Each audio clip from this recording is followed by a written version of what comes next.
The grand hall of the stellar Concord was a cathedral of light and sound, built to awe even the oldest civilizations. Its walls were towers of living crystal, pulsing with color in slow rhythmic waves. Beams of golden light fell from the vaulted ceiling, catching on the glimmering scales, fur, feathers, and carapaces of the gathered delegates. Some floated in antigrav spheres, others stood on jointed insect legs, tails flicking. Voices overlapped in a dozen languages, forming a constant hum that rose and fell like a living ocean. It was the place where the fate of empires was decided, with words, not weapons. At least, that was how it was supposed to be. A faint chime rang through the air, signaling the arrival of the final delegation. Doors 100 meters high groaned open, revealing the newcomers. The hum in the chamber faltered, then dropped into an uneasy silence. 6 humans walked in. They were not dressed in flowing diplomatic robes like the others. No ceremonial jewelry, no glowing crests or honor banners. Instead, they wore dark, matte armor that hugged their bodies, each piece marked with small, practical symbols, blood types, unit designations, call signs. Their boots struck the crystal floor in perfect rhythm, the sound echoing like a slow heartbeat. At their head was Captain Mason Rourke. Broad-shouldered, clean-shaven, his eyes were the cold gray of a winter ocean. He walked with the quiet, dangerous calm of a man who had learned long ago that fear was useless. Behind him came Sergeant Anna Vega, tall and sharpened, her expression unreadable. The other 4 moved like shadows, every step measured, every glance scanning the hall. Whispers spread across the chamber like sparks in dry grass. Terrans armed. Where are their envoys? This is a diplomatic summit, not a war council. In the far seats, a long-necked delegate from the Polari leaned toward his neighbor. The humans misunderstand. This is no place for soldiers. If Rourke heard them, he gave no sign. The humans stopped at the base of the central dais, where the presiding speaker of the Concord waited, a massive serpentine being named Keller, whose translucent skin revealed glowing veins beneath Keller's voice rolled through the hall, deep and resonant. "Welcome, representatives of Earth," Keller said. "You have come in unconventional attire." Rourke inclined his head slightly. "We came prepared." A ripple of disapproval passed through the audience. Keller continued. "This summit is called to address the crisis with the Ulcan Dominion. Their fleets have seized 3 worlds, and now threaten the Gurniz Gate, the wormhole leading to our core systems. It is our hope that through words, not violence, we may persuade them to retreat." At the mention of the Ulcan, the atmosphere shifted. Even the bravest species in the chamber had reason to fear them.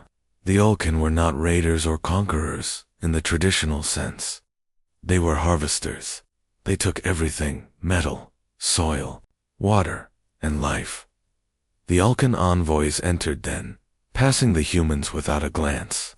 They were 2.5 meters tall, with gleaming black carapaces and curved claws that clicked against the floor. Their mandibles twitched in silent patterns, scent words passing between them. They radiated cold confidence, as if this meeting was not a negotiation but a victory parade. One of them, draped in a cloak woven from the silk of some alien predator, stepped forward and projected a star map into the air. "You will abandon the frontier systems," it said in a voice like stone cracking. "Failure to comply will result in total harvest." Gasps and murmurs filled the chamber. The Concord's diplomats began speaking at once, layered voices, in protest, appeal, and cautious pleading. Rourke said nothing at first. He stood, watching, his jaw set. He could see it in their postures. The Ulcan were not here to bargain. They were here to measure how weak their prey had become. And the Concord, for all its beauty and ceremony, looked weaker than he had feared.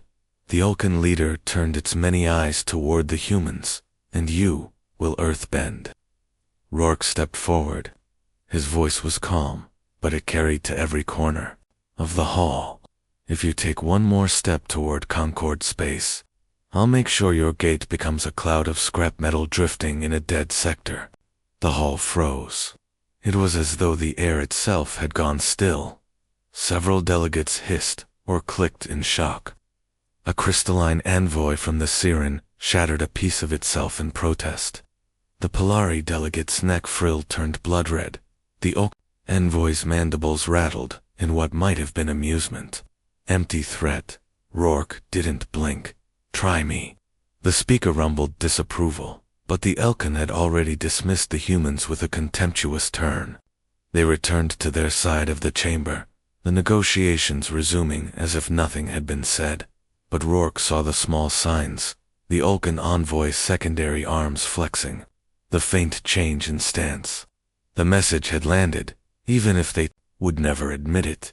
As the talks dragged on, the humans remained standing, silent, listening. Rourke could hear the careful words, the soft promises, the desperate logic of species who had never fought with their backs to the wall. He thought of Earth, of cities rebuilt after floods, of people who farmed ash-covered fields after volcanic winters, of families who carried on when they had nothing left but each other. The Concord thought strength meant fleets and shields and peace treaties. Rourke knew better. Strength was getting up when you were already bleeding. Strength was acting when everyone else hesitated. He looked at his Marines. They were watching him, eyes sharp, bodies still as stone. They didn't need to speak to know what came next. The Concord had asked for diplomats. Earth had sent the first Marines. Asterisk. The Concord's private council chamber was smaller than the Grand Hall, but no less magnificent. Its walls shimmered like liquid glass, ripples of pale blue and silver running across the surface, as if the room itself breathed. A circular table hovered in the center, wide enough for 20 delegates to sit without crowding. The air smelled faintly of ozone, a side effect of the holographic projectors embedded in the floor. The talks had ended for the day. The Ulcan had made their demands and departed with the confidence of predators who knew no one would challenge them. The remaining delegates gathered now to strategize. Rourke sat with his arms crossed, helmet on the table beside him. The other Marines stood near the walls, silent but watchful. Across from him, Speaker Kalir's luminous eyes dimmed slightly. The serpentine alien's version of a sigh. Admiral Jair, of the Kethatal, armored being, with 4 mantis-like arms, tapped the table with a claw. The Alkan will not be swayed by words, but neither can they be confronted in open battle. Their fleets are too numerous, their hive minds too adaptive. A delegate from the Pellerie flared the frills along its neck. Then we must make concessions, give them the border worlds. It is a price we can afford if it avoids war. Rourke's voice was low, but it cut through the air like a blade. You give them those worlds, they'll take the next, and the next, until your core systems are ash. Several delegates shifted uncomfortably. Councillor Thera, of the Saren, a crystalline being whose body refracted light into rainbows, tilted her head.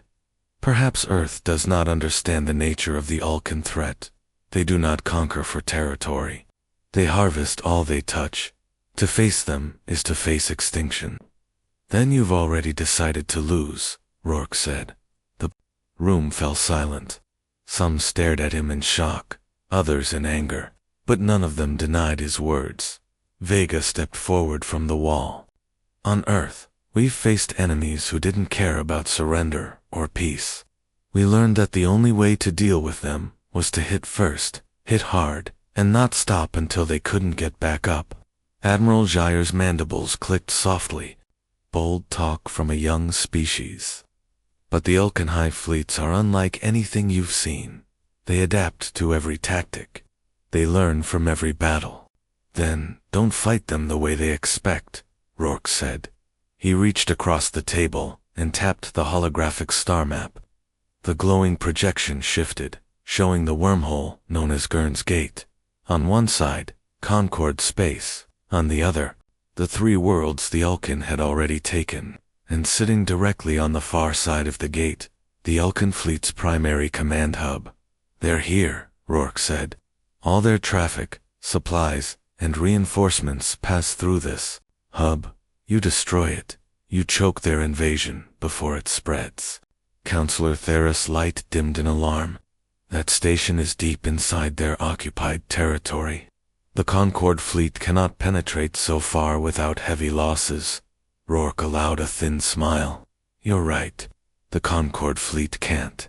But we're not the Concord fleet. The delegates stared at him, trying to read the meaning in his tone. You mean, Jair said slowly, that your small unit would attempt such a strike? We've done more with less, Vega said. The Polari delegate let out a rasping hiss. This is madness. The wormhole is heavily defended. Even if you reached the station, it would take an entire fleet to damage it. Not if you hit the right spot, Rourke said. Their command hub isn't built for combat. It's built for coordination.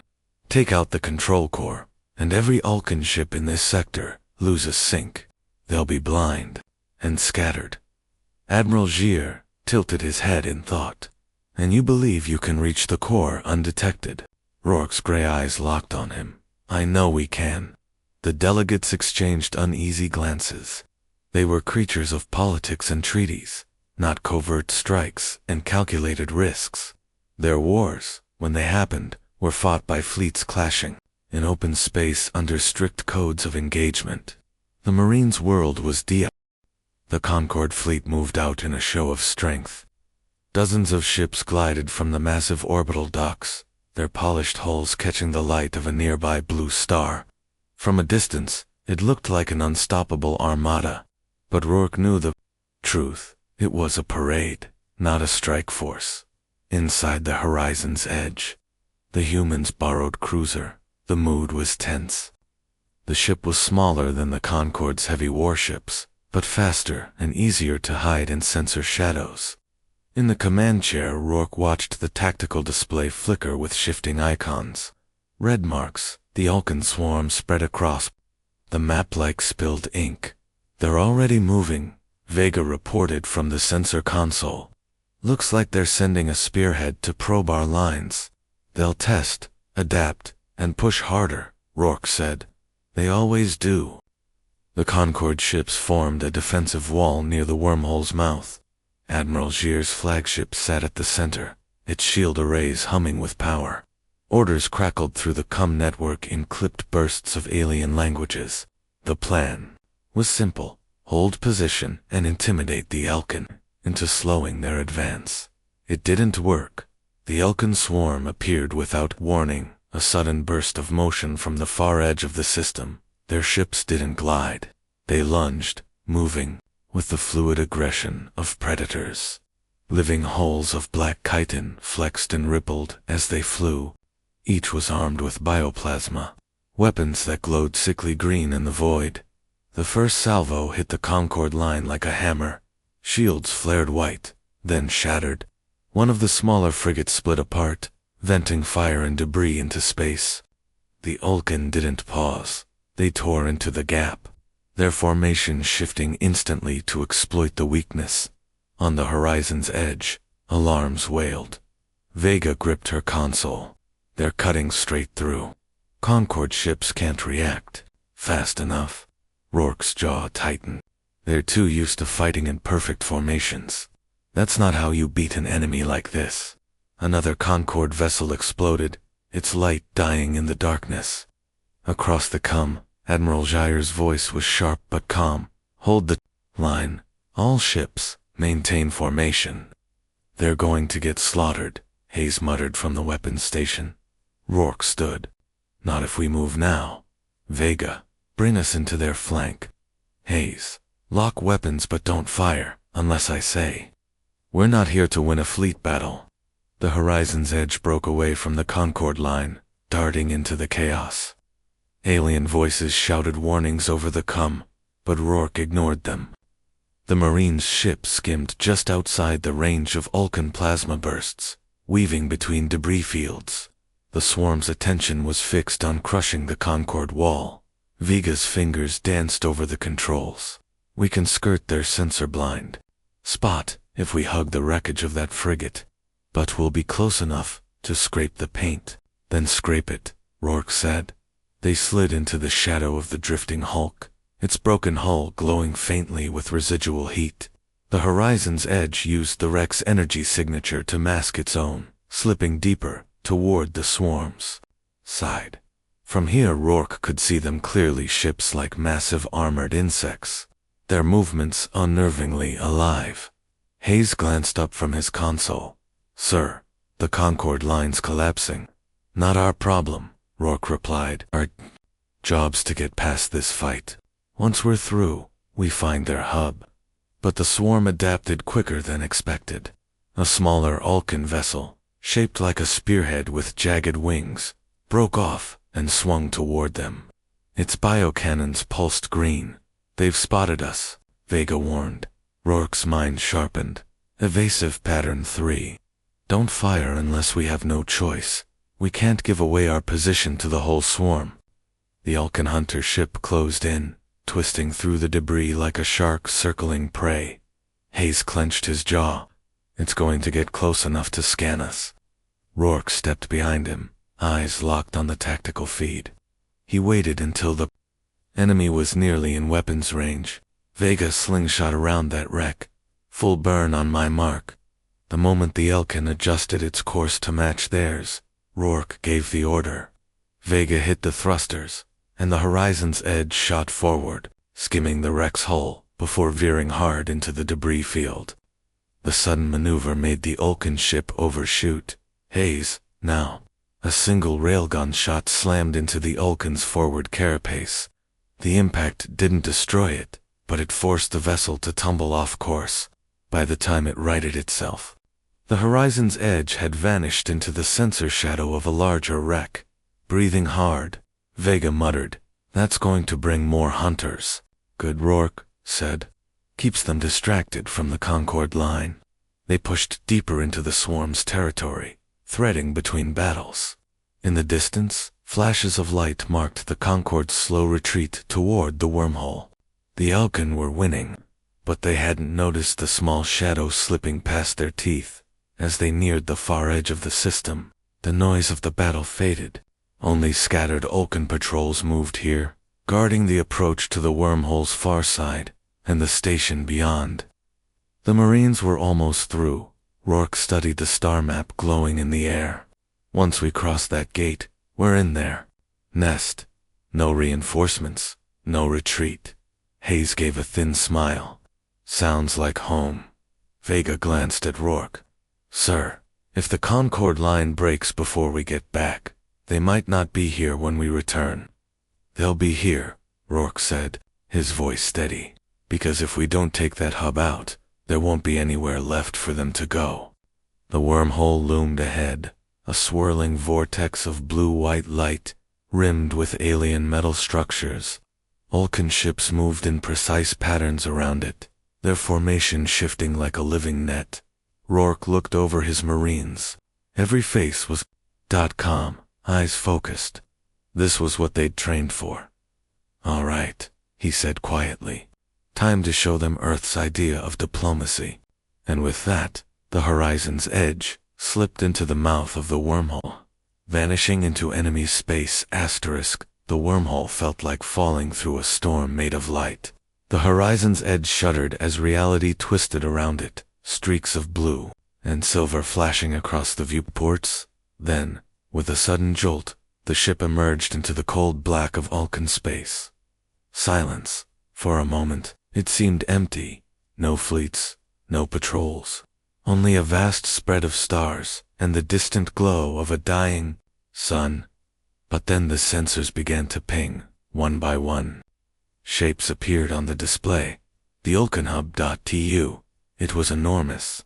The station floated in the shadow of a gas giant, its black carapace bristling with spines and organic ridges. It pulsed faintly, alive in ways no human station ever could be. Around, its ships moved in endless streams, entering and leaving through docking maws that opened and closed like breathing mouths. Corporal Hayes whistled under his breath. "Looks like a nest." "That's because it is," Vega said quietly. "Every ship here's part of the hive." Rourke stood with his hands behind his back, studying the tactical map. Our target's here. He pointed to a glowing sphere deep inside the station's heart, the command core. Every Ulcan ship in this sector takes its orders from this node. Kill it, and you cut the swarm's brain in half. How deep are we talking? Hayes asked. Vega's fingers flew across her console. At least 20. Internal layers. The whole place is designed to protect that core, and their bioscanners will pick up anything that doesn't smell like Ulcan. Rourke gave a thin smile. Then we'll smell like Ulcan. The squad stared at him. Sir, Vega said, please tell me that's a figure of speech. Mostly, Rourke replied. An hour later, the Marines were in the armory bay, sealing themselves into special infiltration suits. The armor plates were covered in a bioreactive coating, harvested from Ulcan hull fragments. To their sensors, the Marines would read like part of the hive. The downside, the coating stank like rot and burned metal. Hayes gagged as he adjusted his helmet. Smells like something died in here. Something did, Vega muttered. Rourke's voice was calm but firm. Remember, we're not going in guns blazing. The Concord fleet's job is to keep the swarm busy at the gate. Our job is to get inside, plant the charges, and get out before they even know we were here. The plan was simple on paper, but every Marine in the room knew it depended on timing, stealth, and a fair amount of luck. The horizon's edge crept toward the station, riding the shadow of a massive Ulcan freighter. The freighter's living hull twitched and flexed as if aware of their presence, but the biocoating held. The humans were just another shape in the swarm. Docking bay ahead, Vega whispered. The bay's entrance yawned open like a throat. Pale light spilled from within, revealing rows of organic support structures and massive chitin-covered workers moving in slow rhythm. The horizon's edge slid into position behind a cluster of drone craft and locked into the bay. Rourke led the way down the ramp. The moment his boots touched the Elkin deck, he felt it, the faint vibration of the hive's heartbeat. The station was alive, its walls warm and slightly damp, the air thick with a chemical tang that burned the back of his throat. The Marines moved in silence, slipping between worker drones that paid them no mind. Every sound they made was muffled by the strange, spongy floor. The deeper they went, the darker it became, lit only by faint green bioluminescence that pulsed in the walls. Hayes glanced around uneasily. Feels like we're walking inside something's stomach. Vega's voice was low. Let's hope it doesn't decide to digest us. They reached the first checkpoint, a narrow passage guarded by 2 Ulcan soldiers. These were different from the workers, taller, armored, and armed with hooked plasma lances. Their multifaceted eyes swept the corridor. The horizon's edge broke free from the Ulcan station's shadow, just as the first shock waves rippled across the void. Inside the command core, the charges the Marines had planted came to life. Invisible to Ulcan sensors until the last second. Rourke didn't look back. Punch it, Vega. We've got 6 minutes until this whole place goes blind. The ship's engines roared, pushing them toward the swirling wall of the Ithran Nebula, a storm of gas and lightning so dense that most fleets avoided it entirely. But for Rourke's plan, it was perfect cover. Behind them, alarms began to ripple through the Elkincom channels. Their patterns were changing. Without the command core's control, the swarm was starting to fracture. Ships veered off course, some firing at random, others colliding as they lost coordination. Out at the gate, the Concord fleet was taking a beating. The Ulcan had numbers, hundreds of needle-like frigates, and massive drone carriers swarming like a black tide. The Concord cruisers fought in tight formations, their shields flashing under relentless fire. On the flagship, Vigilant Dawn, Admiral Sarus clenched her jaw. Where's Rourke's signal? 3 minutes until detonation. Ma'am, her comms officer replied. Sarus's eyes narrowed. They were already losing ships. If Rourke failed, they'd be forced to retreat, and the Ulcan would follow them into Alliance space, inside the nebula. The horizon's edge dove between streaks of crimson lightning. The gas clouds were thick, shifting like living curtains, their edges glowing with trapped energy. Vega wrestled with the controls as static crackled over the hull. "This place is eating our sensors alive," Hayes muttered, gripping the side rail. "Good," Rourke said. "Means they can't see us either." The Marines sat tense, watching the countdown on their helmets. Every second felt stretched thin, and then it happened. A deep, muffled thud rolled through space, silent in the vacuum but felt through every sensor. The Ulcan command core imploded, releasing a wave of static that rippled across the system. On the Concorde flagship, enemy blips on the tactical map began to scatter. Ships slowed, drifted, and broke formation entirely. "They've lost central control," the tactical officer shouted. Admiral Sarus didn't waste a second. "All ships press the attack. Drive them toward the nebula." The Concorde fleet surged forward, turning the tide back in the nebula. Vega's display lit up with dozens of Ulcan signatures, confused, leaderless, and pouring straight into the storm. Hayes grinned. "They're chasing us blind. That's the idea," Rourke said. His voice was calm, but his eyes were fixed on the tactical map. The nebula was more than just a hiding place. It was a kill zone. Lightning arced through the clouds, striking a pursuing Ulcan frigate. The bioorganic hull convulsed, splitting open as gas flooded in.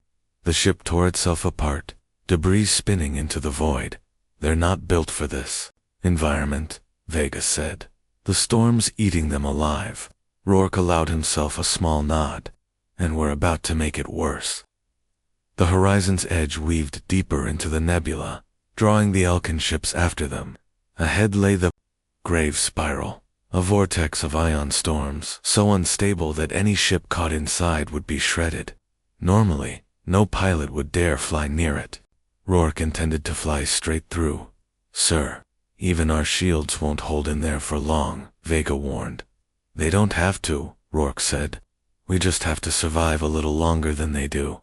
Out in the open space beyond the nebula's edge, Admiral Sarris's fleet tightened its formation, herding the swarm toward the storm's mouth. Ulcan ships tried to scatter, but without central coordination. They were predictable, and Concorde gunners tore into them. One cruiser, the Iron Warden, rammed an Ulcan carrier head-on, sacrificing itself to block an escape route. The rest of the fleet poured fire into the gaps, driving the enemy deeper into the storm. Inside the Grave Spiral, the horizon's edge shuddered under constant lightning strikes. Vega's hands flew across the controls, rerouting power to shields as arcs of energy danced across the viewports. One by one, the Ulcan ships behind them began to falter. Some spun out of control. Others exploded in bursts of fire as the storm ripped through their hulls. Hayes laughed, a wild edge in his voice. "They wanted a fight. Welcome to it." Rourke stayed focused. "Hold course. Just a little further." They burst out of the spiral's far side, shields flickering, hull scorched, but alive. Behind them, the storm claimed the last of the pursuing Ulcan ships, leaving only drifting wreckage. Minutes later, the horizon's edge rejoined the Concorde fleet. The battle outside the nebula was nearly over. Ulcan forces were broken, scattered in every direction. On the come, Admiral Sarris's voice came through. "Captain Rourke, you just turned the tide of the war." Rourke glanced at his squad, sweat-streaked but grinning. "We just did what Marines do, Admiral." But deep down, he knew this wasn't the end. The Ulcan hive was massive, and destroying one core wouldn't erase the threat. It had just bought them time. Time humanity would use to prepare for what came next. As the Concorde fleet regrouped, the wreckage drifted in the nebula's glow. Lightning still arced across the clouds, illuminating the silent remains of the swarm. In the quiet, Vega spoke softly. "They thought we'd break. They thought we'd run." Rourke looked out at the storm, his voice steady. They don't understand humans, yet the Concorde fleet limped back to Port Asterion, a vast station floating in the glow of a blue giant star. Its silver spires and rotating defense rings looked calm from the outside, but inside the halls of the Intergalactic Council, the air was sharp with politics. Captain Rourke and his Marines weren't invited at first. Marines didn't sit in on Council strategy sessions, not officially, but Admiral Sarus knew better. She'd seen too many battles won in blood, only for politicians to give the victory away. So when the Council doors opened, Rourke walked in behind her, his boots echoing against the polished floor. His squad followed, still in scorched armor from the nebula. The chamber was a towering circle of crystal and light. Alien representatives filled tiered seats that stretched up into the shadows. Some were scaled, others feathered, others little more than shimmering shapes of energy. At the central dais, High Speaker Virith, a tall, silver-skinned Cathari, tapped his clawed fingers against the rail. Admiral Sarus, Virith began, voice smooth as glass. You have returned, victorious. But your methods have stirred concerns among the Council. Rourke could already hear it, the politics creeping in, washing away the reality of the battlefield. Sarus stood tall. Without those methods, the Ulcan swarm would have broken through the gate and invaded 5 core worlds. From the second tier, an Avenari delegate, a serpent-bodied creature draped in golden robes, hissed. You destroyed an Ulcan command station without Council sanction. This was a provocation. That word hit Rourke like a bad joke. He stepped forward, ignoring protocol. Provocation. They were already killing us. They were already coming for all of you. We just stopped them. Murmurs rippled across the chamber. Some delegates glared, others looked away. The humans had been part of the Concorde for only 12 years, barely enough to earn a seat, and certainly not enough to speak out of turn. Virith's silver eyes narrowed. Captain, you are here. As an observer. Rourke's jaw tightened, but Sarus gave him a subtle nod, not to back down, but to hold the line. While the debate raged, intelligence reports streamed into the Council's secure holofeed. The Ulcan swarm was regrouping at the edge of the Melthic Rift, twice as many ships as before. The war wasn't over.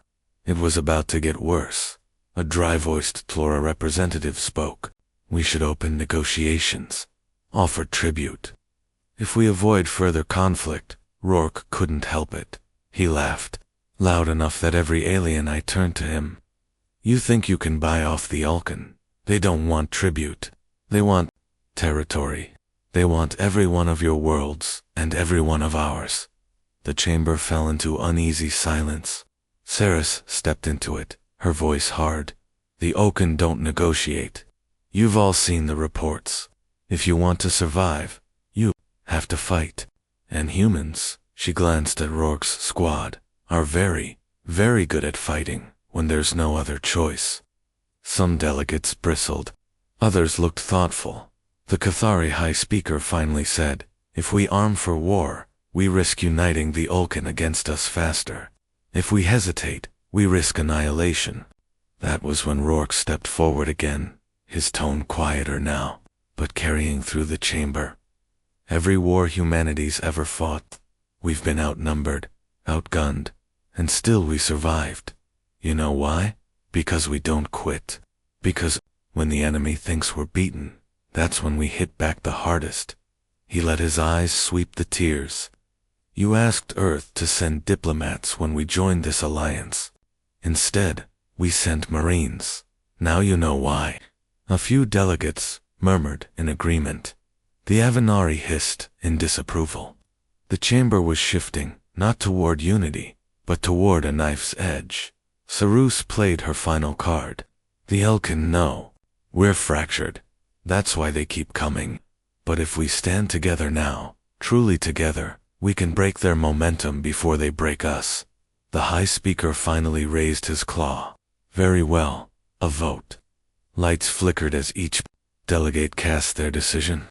The tension was thick enough to taste. When the tallies appeared, the council had voted barely to authorize full military action against the ULKN. The chamber erupted. Some shouted in triumph, others in anger. The humans stayed silent. Later, in the private corridor outside, Cyrus caught Rourke's shoulder. "You..." The horizon's edge drifted at the edge of the Melthic rift, the swirling clouds of black and violet gas masking the fleet's approach. Lightning arced across the dense nebula, painting the human marines' faces in brief, sharp bursts of light. Inside the command deck, Rourke studied the tactical display. Every sensor reading was erratic. The rift was a storm that devoured signals and warped perceptions. Even the Concord fleet, a few light minutes behind them, was almost invisible in this chaos. "Visibility's down to 20 meters outside the shields," Vega said, adjusting controls. "We're ghosts in here, and ghosts get hunted." Rourke's eyes narrowed. "Good. Let them think we're nothing." Hayes leaned against the console, tension written across his face. "This place feels alive, like it's watching us." "That's because it is," Rourke said softly. "The rift reacts to energy. Keep it quiet, keep it still. It's our ally, if we don't screw it up." The mission was clear, but dangerous. They had to penetrate deep into Alkan territory, disable a newly rebuilt command core, and escape before the swarm could react. This core was bigger, smarter, a networked beast of living metal and organic machinery. It could adapt within seconds to any threat. "How do you hit a target that learns as fast as you plan?" Hayes asked. "You improvise," Rourke said, "and you trust your instincts." The first challenge came almost immediately. Twisted asteroid fields hung like jagged teeth in the rift, magnetically charged and alive with static arcs. The humans threaded through them carefully, shields humming under constant pressure. A massive asteroid shifted without warning, colliding with a smaller Oaken scout. Sensors flashed with debris fields. Hayes let out a nervous laugh. "Well, we didn't touch that one." "Nature's taking care of itself," Rourke muttered. "Keep moving." Minutes stretched into hours. The crew followed a narrow path, illuminated only by the occasional lightning strike. Every twist in the rift felt like a trap. The Elkin were hunting, their adaptive patrols adjusting to every movement. Vega's console beeped with a warning. Multiple Alkan interceptors closing fast. "They've changed tactics. They're splitting into small hunter groups." Rourke looked at the approaching icons, tense. "Then we split too." He divided the squad into two small teams, one lead by Hayes, the other by Vega. Each group moved silently along separate corridors carved into the living hull of the rift. Sensors alone couldn't track them here. The rift itself hid them, if they respected it. The first encounter came in the twisting hall of plasma veins. Alkan patrols appeared, their chitin glinting in the dim bioluminescence. Hayes froze for a second, but Rourke's hand on his shoulder was steady. "Remember what we are?" he whispered. "Ghosts." The patrol passed, unaware. The Marines had learned to move as one, every motion precise, silent, and rehearsed. It wasn't just stealth. It was instinct, honed through countless drills, on worlds far less forgiving than this one. Deeper in, they reached the core chamber. It pulsed with energy, alive, its surface a network of sinewy metal and glowing veins. It wasn't just a machine, it was a predator. Vega studied it. It's aware. Sensors are locking onto our energy signatures. If we trigger the wrong pattern, it will adapt in seconds. We don't have time to fight it head-on. Rourke's lips pressed into a thin line. Then we trick it. Remember Earth's tactics against impossible odds. Chaos works. Hayes raised an eyebrow. Chaos, Rourke nodded. We move unpredictably. We don't follow patterns. Every second it reacts, we're already one step ahead. That's the edge humans have. We improvise. The Marines split into multiple vectors, darting along the core's perimeter. Each movement was calculated yet seemingly random, confusing the Oaken sensors. Sparks and energy flares lit the chamber as small, pre-placed disruption charges activated. The core flinched, twitching, as if it had a nervous system. Vega keyed in the final commands. Charges are live. Extraction in 5 minutes. Suddenly, alarms shrieked. Oaken reinforcements had detected anomalies. The core pulsed violently, sending out a wave of shock through the chamber. Rourke yelled over the roar, "Stick to the plan. Move. Don't stop." The Marines raced, dodging energy arcs and collapsing passages. The chamber itself seemed to fight them, walls contracting, floors shifting. Yet every human move was fluid, instinctive, guided by experience and trust in one another. Seconds before detonation, the squad regrouped at the designated exit. Vega's fingers trembled slightly as she detonated the charges. The chamber erupted in a controlled implosion. The core's adaptive network shattered, and energy waves propagated through the Ulcon hive in the rift. Sensors went haywire, ships faltering, patrols scattering. Hayes grinned despite the adrenaline. "We did it. It's done." Rourke didn't smile. He knew this was just one battle. But in this moment, humans had done the impossible. They had outsmarted an enemy that expected only conventional tactics. Exiting the core chamber, the squad regrouped. The horizon's edge waited just outside the rift's densest turbulence. Lightning flared across the nebula, striking pursuing Oaken vessels that had been drawn in by the detonation. Vega's voice was quiet, reverent. "They'll never see us coming the same way again." Rourke looked at the stars, streaked with nebula gas and lightning arcs. "No," he said, "and that's the point." Far beyond the rift, Admiral Sarus watched the tactical feed. The fleet had adapted quickly to the disruption caused by the Marines. With the Elkin swarm fractured and leaderless, Concord forces were finally gaining ground. She exhaled slowly. "Humans," she muttered. "Always the wild card." Rourke looked back at his squad, faces battered but alive. He felt something he rarely allowed himself: pride. Not for himself, not for the mission, but for humanity. For the stubborn, creative, unstoppable spirit that refused to be underestimated. He whispered to no one in particular. They wanted diplomats. They got Marines instead. And we just showed them why humans survive when no one else would. The calm after the core's destruction was only temporary. Far beyond the Melthic rift, Ulcan warships began reorganizing, sending signals faster than anyone anticipated. They were adaptive, relentless, and furious. Captain Rourke knew they had only one choice: strike back with everything they had. "Vega," Rourke said, scanning the tactical display. "They're forming a counterstrike, and it's massive." Hands trembled slightly as she manipulated the controls. "Not just massive, sir. It's smart. They're splitting into 3 prongs, one to chase the fleet, one toward the nebula we just came through, and one toward us." Rourke clenched his jaw. "Then we make sure the first prong doesn't survive. Hayes, prep all weapon systems. This is going to get messy." Hayes's grin was sharp. "Messy is my favorite." The horizon's edge darted through the edges of the nebula, weaving between gas clouds and lightning strikes like a predator stalking its prey. Behind them, smaller Ulcan ships surged in pursuit. But the Marines were already 2 steps ahead. Rourke studied the enemy formation. They expect a head-on fight. Let's give them a sidewind. He plotted a course that would lead the Ulcan fleet into the narrow passages of the rift. It was a dangerous maneuver. One miscalculation could crush them all.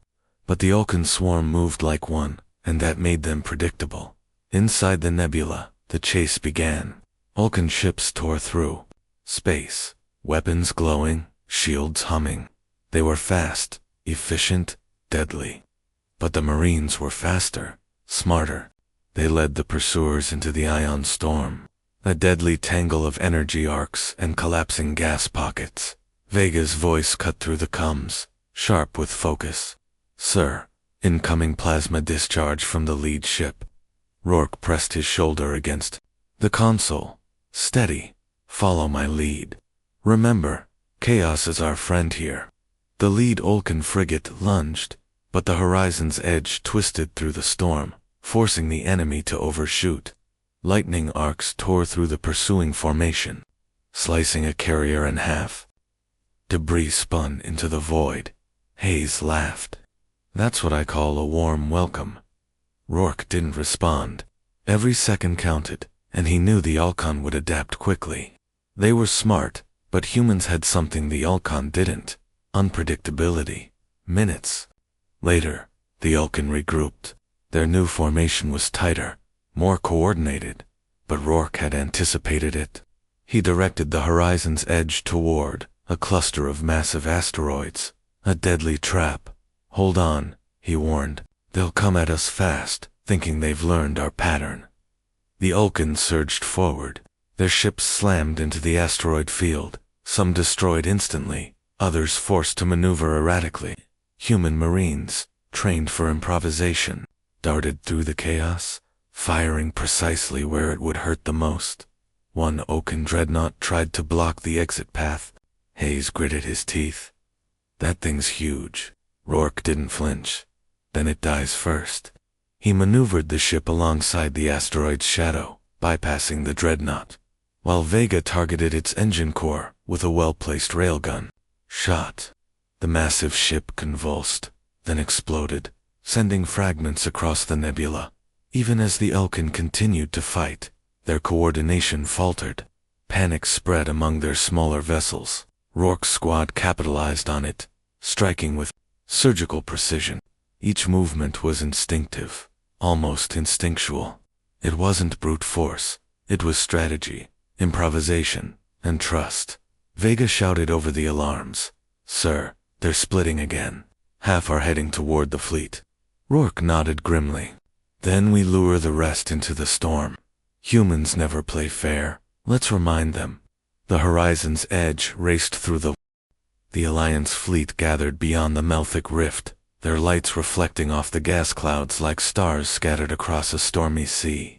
The Alcon swarm, though battered, was regrouping. Every commander in the fleet knew the next engagement could be the final one, and the cost of failure would be unimaginable.